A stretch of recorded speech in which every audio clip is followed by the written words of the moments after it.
কারা ওরা ওরা রন্তু ছেলে পেলে আসে ডাইরেক্ট বলছে রন্তুর কাছে পারমিশন এখানে আসছে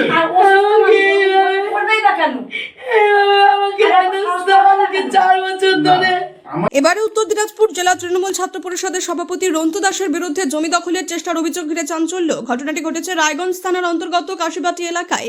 দীর্ঘ 2 বছর ধরে রন্তু দাসের অত্যাচারে অতিষ্ঠ হয়ে পড়েছে দাস পরিবার, এমনটাই অভিযোগ। রায়গঞ্জের শাস্ত্রী সংঘ সংলগ্ন এলাকার বাসিন্দা পিনাকি দাস, পিনাকি বাবু জানিয়েছেন, রায়গঞ্জের কাশীবাটি এলাকায় তার 7 কাঠা জমি রয়েছে।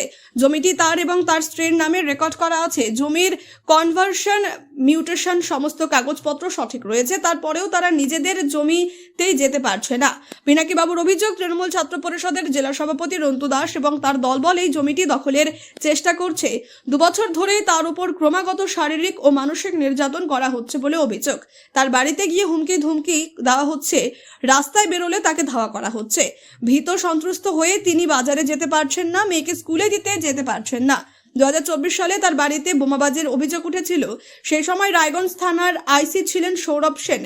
থানায় জিডি করার পরেও পুলিশ কোনো ব্যবস্থা নেয়নি বলে অভিযোগ। পিনাকি বাবু জানিয়েছেন, শনিবার কাশীবাটি এলাকায় তার সেই জমিতে মাটি ফেলার কাজ চলছিল। রন্তু দাসের লোকজন এসে সেখানে বাধা প্রদান করে। পিনাকি বাবুর স্ত্রী বাধা দিলে ওই দুষ্কৃতীরা ওই মহিলাকে মারধর করেছে বলে অভিযোগ। এই ঘটনার পরিপ্রেক্ষিতে রন্তু দাস সহ মোট 5 জনের বিরুদ্ধে শনিবার রায়গঞ্জ থানায় লিখিত অভিযোগ দায়ের করলেন তিনি। প্রসঙ্গত, এই রন্তু দাস একসময় রায়গঞ্জের বিধায়ক কৃষ্ণ কল্যাণীর ছত্রছায়ায় ছিলেন। বিধায়কের ছত্রছায়ায় কাশীবাটি এলাকায় ত্রাস সৃষ্টি করেছিলেন তিনি। তার ভয়ে সকলেই ভীত সন্ত্রস্ত ছিলেন। কৃষ্ণ কল্যাণীর ছত্রছায়া থেকে সরে আসার পর মানুষজন কিছুটা স্বস্তি পেয়েছিলেন। সম্প্রতি আবারও তাণ্ডব শুরু করেছেন রন্তু। অবিলম্বে পুলিশ এক্ষেত্রে ব্যবস্থা না নিলে এলাকাবাসী আন্দোলনে নামবেন বলে জানিয়েছেন। আমার নাম পিনাকি দাস। কোথায় বাড়ি আপনার? আমার বাড়ি সেবকপল্লী। আজকে থানায় আজকে থানায় এসেছি। এর বিগত দিনে অনেক ঘটনা ঘটে গেছে রংপুরের সাথে।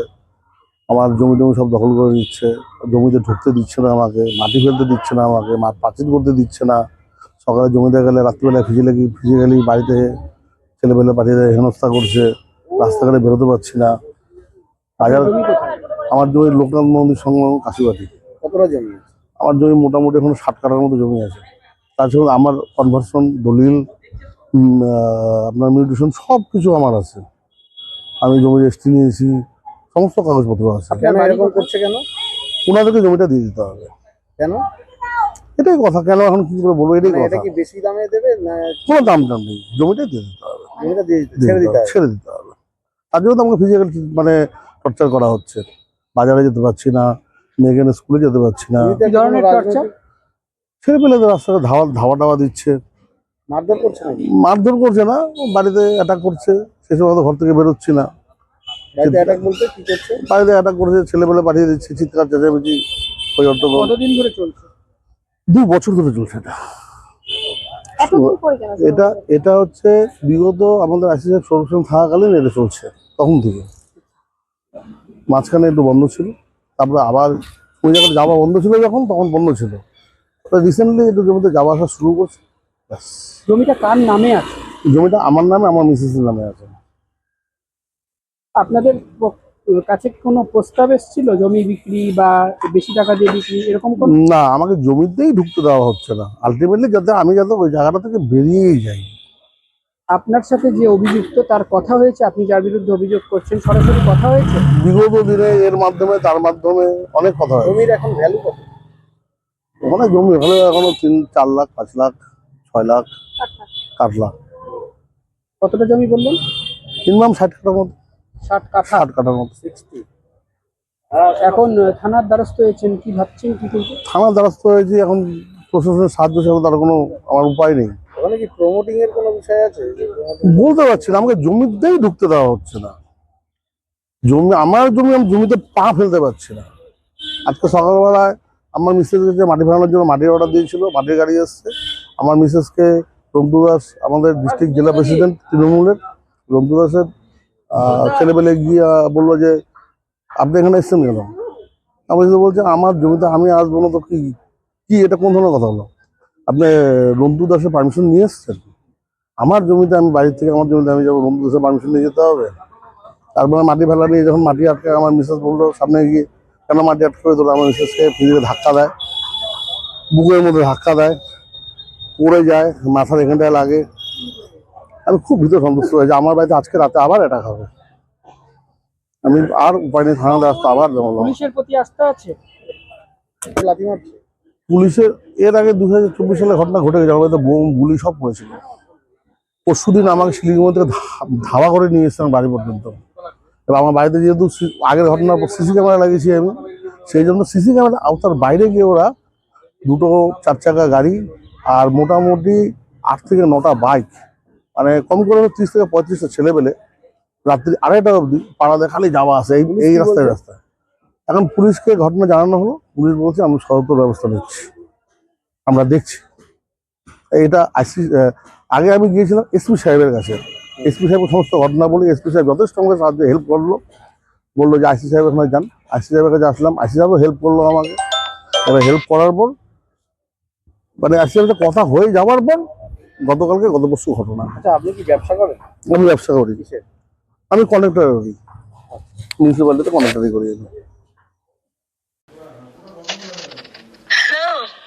হ্যালো, নমস্কার দাদা, আমি কালকে রাতে ফোন করছিলেন যে মাটি পড়তেছিল। হ্যাঁ, বৌদি বলতেছি।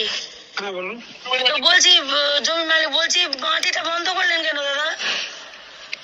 আমার এখানে আইসে ওই যে কয়েকজন ছেলেপেলে আইসে বেডে চলে আসছে। হ্যাঁ বুঝছি দাদা, সবই তো বুঝছি। আপনাকে তো বললাম যে থানায় জিডি করছি আমি, এখন এমএলএ ডাইকে পাঠালো, এমএলএ এর কাছে যাচ্ছি, থানায় যাচ্ছি, এমএলএ থানাকে ফোন করছে, জিডি কপি নিয়ে যাচ্ছি, আমি পুলিশ ভ্যান নিয়ে আসতেছি। একটা মেয়ে ছেলে ওরা তো দেখলো, আমার সাথে হাতাহাতি হলো। আচ্ছা, ওরা তো দেখলো, ওদেরকে আপনি জিজ্ঞাসা করেন। না সে তো আমাকে এখানে এসে বলছে কালকে আমার বাড়িতে ওরা আসছিল যে ওখানে মাল ফেলবি না। দেখো বিষয় আমি জানি না, যদি আমি মাটির কাজ করি, আমি যেখানে অর্ডার পাবো সেখানে মাল ফেলবো। ওতে বাবার সাথে আমার কথা হইলো বা আপনাদের সাথেও আমার কথা হয়েছে, আমি মাল পাঠানোর কথা মাল পাঠাইছি। এবার আমার ড্রাইভারকে যেমন আছে সেখানে ধমকি চমকি মারলো। এবার ড্রাইভার তো একদিনের বিষয় না, ওকে তো কর্মস্থান করতে হবে। আজকে আপনার এখানে মাছ ফেলতে যে গিয়ে হয়তো 2-4 থাপ্পড় খাইলো, পরের দিন হয়তো আবার রাস্তায় গিয়ে 2-4 থাপ্পড় মারবে। সেটা খাবে না দাদা, সেটা আমি গ্যারান্টি দিচ্ছি আপনাকে। এগুলো ড্রাইভার আমার ভয়ে আর ওখানে যেতে চাচ্ছে না। আমি লিখিত দিচ্ছি আপনাকে, সেটা খাবে না, আমি লিখিত দিচ্ছি। আপনি মালটা লোড করেন দাদা, আমার রিকোয়েস্ট, আপনি মালটা লোড করেন। তোমাকে এমএলএ ডাইকে পাঠালো, আমি এমএলএ কাছে যাচ্ছি, এমএলএ আইসি কে ফোন করেছে, আমি পুলিশ ভ্যান নিয়ে আসতেছি। সে আপনি পুলিশ ভ্যান আগে ওদেরকে আপনারা ইস্যু করেন, ব্যবস্থা করেন, তারপরে আমরা মাল অবস্থায় পাঠাবো। আমাদের যতগুলো গাড়ি আছে আমরা সবাই মিলে আপনার কাজটা করে দেবো, কোনো অসুবিধা কোনো কারণ নেই। আমি মানে কি বলবো দাদা, যাই হোক আপনি থাকেন, মাটি ফেলাটা বন্ধ করেন না। কিন্তু আজকে তো এই মুহূর্তে হচ্ছে না, যেভাবে ড্রাইভারকে হুমকি চুমকি দিয়ে গেল। আর আমাদের যে যতগুলো আমাদের গাড়ি আছে প্রায় 5খানা মালিকের 10-12টা গাড়ি আছে, আমরা প্রয়োজন পড়লে রেগুলার আমরা কাজ পাঠাবো, মাল পাঠাবো আপনার ঘন্টায়। মাটি আছে মাটি দিব, মাটি আছে মাটি দিব, বুঝলেন তো। কিন্তু আপনি তাদের আগে ব্যবস্থাটা করেন। ঠিক আছে। কপালে মারছে, কপালে লাল হলো। কপালে মারছে। রংতুর ছেলেবেলে আসে ডাইরেক্ট বলছে রংতুর কাছে পারমিশন এখানে আসছে। আমাকে 4 বছর ধরে আমার জমিতে আমি যাবো রংতুর কাছে পারমিশন নিয়ে আসছিস? আমাকে বলছে রন্তু দাসের পারমিশন নিয়ে জমিতে মাটি ফেলছেন। আমি বলছি কোন রন্তু দাস, আমার জমি, আমি মাটি ফেলবো। থানায় জিডি করা আছে, থানায় জিডি করা আছে, আমার জমির কনভার্সন করা আছে, সব কিছু আছে। এই যে নখটা উল্টে দিচ্ছে আমার, সব এই যে এখনো ব্লাড বাড়াচ্ছে। সবাই বসুক একসাথে। এইভাবে কিছু বলতে পারা যায়? তাহলে আমাদের সবাইকে মাইরে দিই, আমাদের সবাইকে গুলি করে মাইরে দিই, এক এক করে আমরা লাইন করে দাঁড়াচ্ছি। এই ড্রাইভার কে নিবে? কে নিবে এই ড্রাইভার?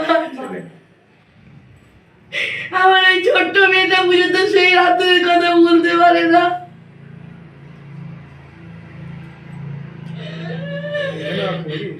এখানেও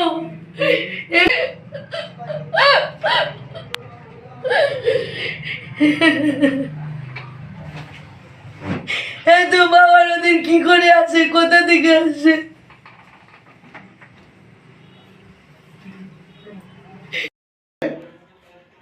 ছেলে তো আছে, ছেলে বাইরে থাকে, দিন অত্যাচার আসলে গল্প হয়ে যাবে। আর মেয়ে তো টেকনোতে যায় না, প্রতিদিন আনতে যাবে, দেখবি মেয়ে নাই। এইসব হুমকি দিচ্ছে। মানে আমি জমিতে যেদিন যাচ্ছি মুক্তদা, ফিজিক্যালি সামনে রাতে 2টা-2:30 অবধি ওইখানটায় 4 চাকা দাঁড়িয়ে আছে, ওই মাথায় 4 চাকা দাঁড়িয়ে আছে, 2-3টা বাইক, 4টা-5টা ছেলে, হাতের মধ্যে বেশি চকচক চকচক মানে সোনালি কালারের চকচক চকচক এরকম এরকম নিয়ে লাস্টের দিন যখন আমাকে ধাবায় নিয়ে আসলো, সিটির মধ্যে থেকে আমাকে ওকে ধাবায় যখন নিয়ে বাড়িতে হবে, আমরা প্রাণপণে গাড়ি নিয়ে মানে এই গলিতে 100তে গাড়ি চালাচ্ছি বাইক, বুঝতে পারছো তো? এইখানে বাড়ির সামনে সিসি মনিতে দাঁড়ালাম, ওরা কি করে স্টার্ট করে গাড়িটা আগে নিয়ে আমার ঠিক এরিয়াটা যেখানে পাস হয় ওর পারে কি গাড়িটা দাঁড়াতে। আর নাম্বারটা যদি না উঠতে পারে তারপরে পিছন দিয়ে আবার পিছনে আবার কি করছে? আমি কি হায়দ্রাবাদে প্রায় 33 ঘন্টা ঘুমাইছিলাম। সব রিপোর্ট আছে, সব রিপোর্ট আছে, রিপোর্ট গুলো নিয়ে আয়। ভিডিও আছে, ভিডিওগুলো দাঁড়া বাইরে দিবে, কাগজপত্র সব একসাথে দেখো।